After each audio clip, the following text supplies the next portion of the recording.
In this tutorial, we're going to create a baseball t-shirt design and then mock it up on a t-shirt.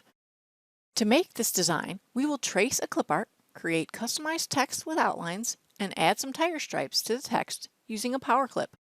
When complete, we will export the file to a PDF to be ready to send to a screen printer or another vendor. Let's get started by creating our new document. So if we come up to File and New, we're going to create a letter size document in landscape. So let's set letter and click our landscape orientation and click OK. A commonly used color palette for screen printers is the Pantone Spot Color Palette. Let's open that so we have it handy while we're designing.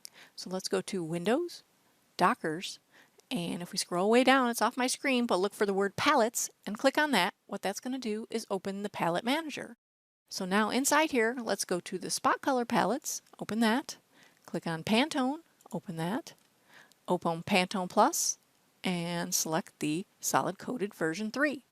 I like my palettes at the bottom of the screen, so if you come up here and click on these gray dots and drag, and watch your gray bar, and when it starts to turn horizontal and let go, it will add it to the bottom of your CorelDRAW window. Another palette I also like to have open is the Document palette. There's two places to open that. You can click it in here as well. And the second place is if you go to Window and Color Palettes, you can turn it on right here.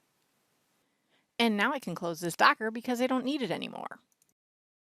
Let's start by importing the color t-shirt our design will go on. Let's go to File and Import, browse to our file, select it, and choose Import.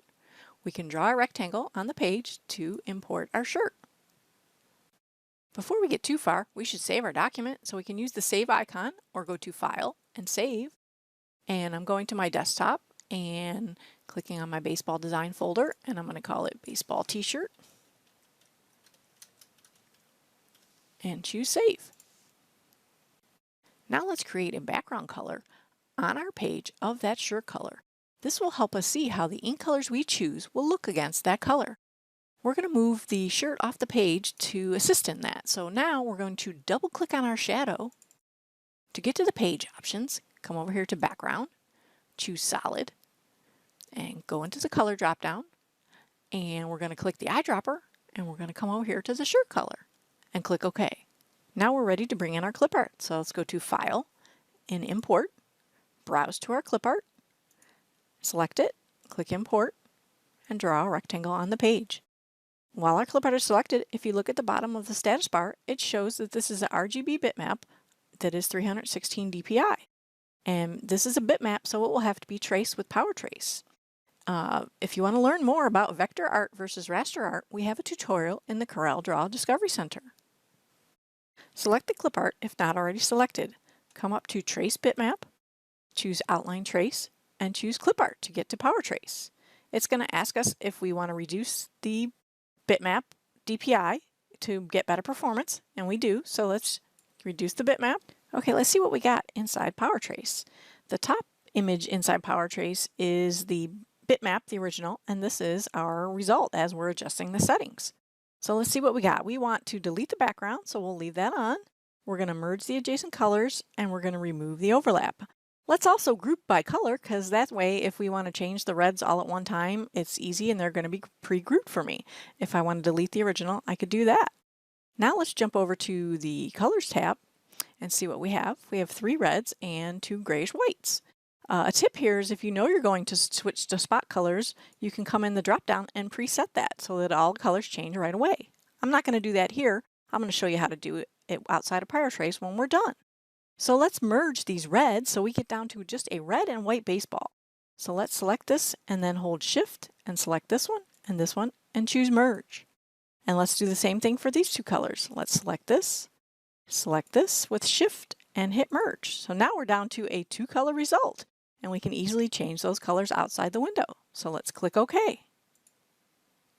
Okay, here's our PowerTrace result. Let's move this clip art over and move this guy over, and we can kind of compare. If we go to View and Wireframe, we'll see the difference. Here was our original bitmap, and here's our new trace of shapes. To go out of Wireframe, go up to View and Enhanced, and we can delete this guy because we don't need him anymore, and now we can change our colors. So if we ungroup our clip art, we'll see that we have 2 groups. Undo that and bring them back. So now we have our gray selected, and we can come down here and click white. And if we hit tab, it'll jump to our other group, and we can click red on our palette. And let's not forget to regroup our clip art so that when we're designing, we can move it around and scale it easily. So let's select it all and then come up here and choose the group button on the property bar, and we're all grouped. Okay, let's get ready to add some text, but first let's save again as we're going so we keep our progress saved. And let's come over here to the text tool and then click on our page and type the word tigers in all uppercase, and then come back to our pick tool, grab the bottom right hand corner and drag larger. Then come up to the font menu and just pick a heavy font. I'm going to pick one up here that's nice and heavy for me. And we can enlarge it, we can stretch it taller and adjust it to where we think we want. And then we can move our clip art out of the way and smaller so we can adjust our text. And I'm going to save again. And now we're going to add an envelope. So let's select our text and then go to Effects and open the Envelope Docker. And we'll open up on the side here. And the option we're going to want is this one right here. And then we're going to choose Add New, and it creates the boundary around it. And now we can manipulate that. So we're going to make it like an arch on the bottom. So we'll pull that middle handle up, and then we can come back to our pick tool and we can make it taller and adjust it however we need. If we don't like our arch, we can tweak it back down a little bit until you get it how you like it. Okay, we're done with the envelope, so we can close the envelope docker over here. And let's select on our text and set the color now. So let's scroll down our palette here and find orange for tigers. And there's our orange. And let's also add a contour. So if we go to Effects and open the Contour Docker, and let's set that thickness to about 0.13, and we'll come in here and we'll set a dark color and close that and scroll down to get to the Apply, and there it is. If we want a little thicker, we can pop it up a couple notches and click Apply. And when I'm done with my contours, I usually break apart the contours if I know I'm done editing.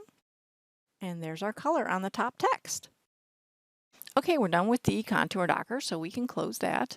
And let's add our word baseball to the design. So we're going to type baseball in all uppercase and then enlarge it and put it in approximate location, and then come up to our font menu and scroll up to find the font.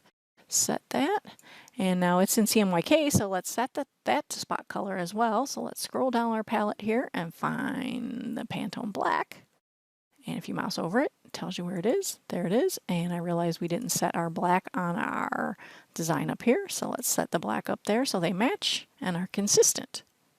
Now we can add our tiger stripes to the word tiger. So let's select the freehand drawing tool and let's draw a quick stripe, and just do it by freehand. You just got to make sure it's closed, which is this icon here, so it's closed.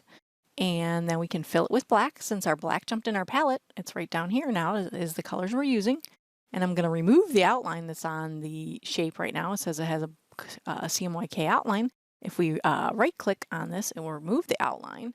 And then I can come to my shape tool and adjust the nodes and make it longer if I want to tweak the stripe the way to look as however I want to be as creative. You can make multiples, you can just make one. And so now we're ready to make duplicates of this to fill the whole word. So a quick shortcut to adding duplicates is your plus key on your keyboard. And I use my one on my numpad. So if I hit that once, it doesn't look like anything happened, but there's a duplicate created. So now I can drag it around, I can scale it. So now if I want more, I drag another one, do another one, keep hitting plus, and you can drag them where you want. You can rotate them, you can squish them and move them around. And we can do plus again, put one over here, and do plus again. Oops, I didn't duplicate that one before I dragged it. There's one there, scale it down. And then we can even come back and edit the nodes if we want and make it look a little different. And then duplicate that one and bring that one over here, bring this one over here, one over here, and keep doing that till we fill our complete word. Put them and adjust them as you need them as you go.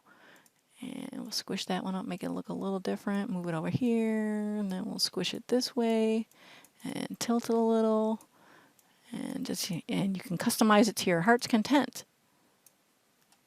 Oops, deselected it. I want to move up here, and there we go. And do one more over here. Now I'm hitting plus every time I want to duplicate that stripe.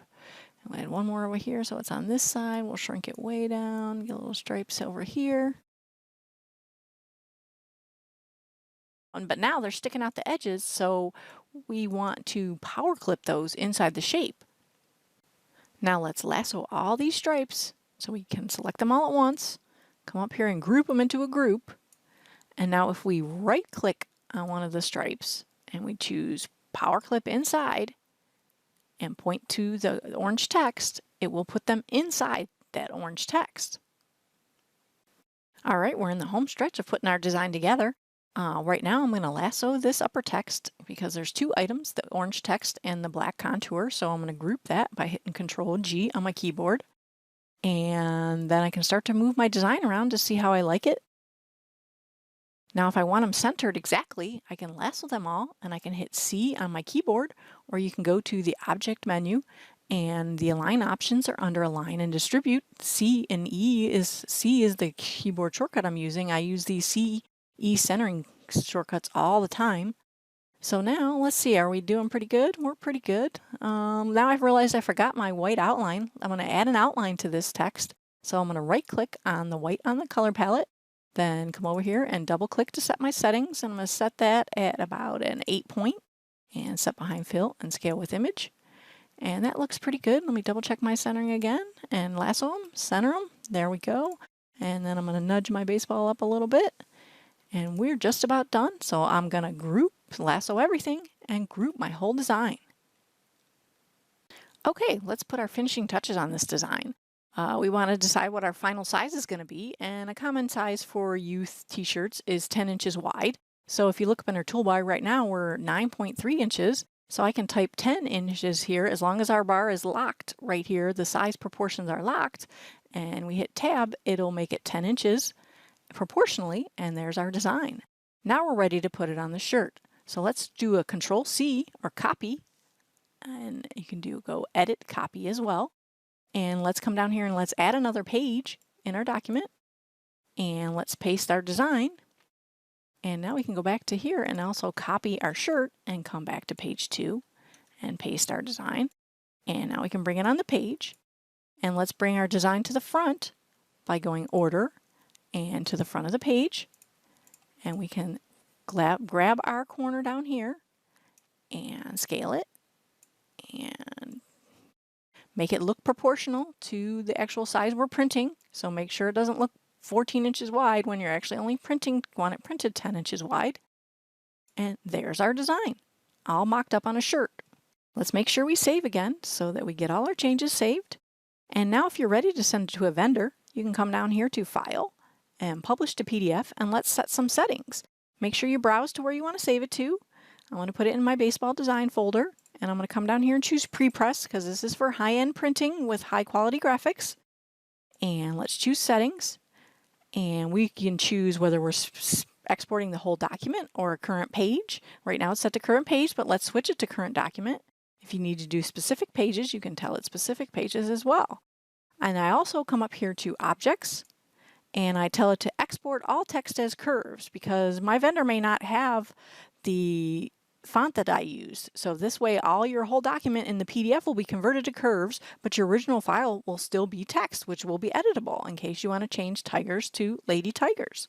So let's click OK, and if we hit save, our PDF is all saved with our 2-page document, ready to be emailed to your vendor. Thank you for watching.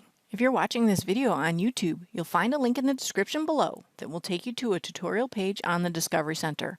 Here you can download a written copy of this tutorial and the exercise file to follow along. You will also find other helpful tutorials on CorelDRAW.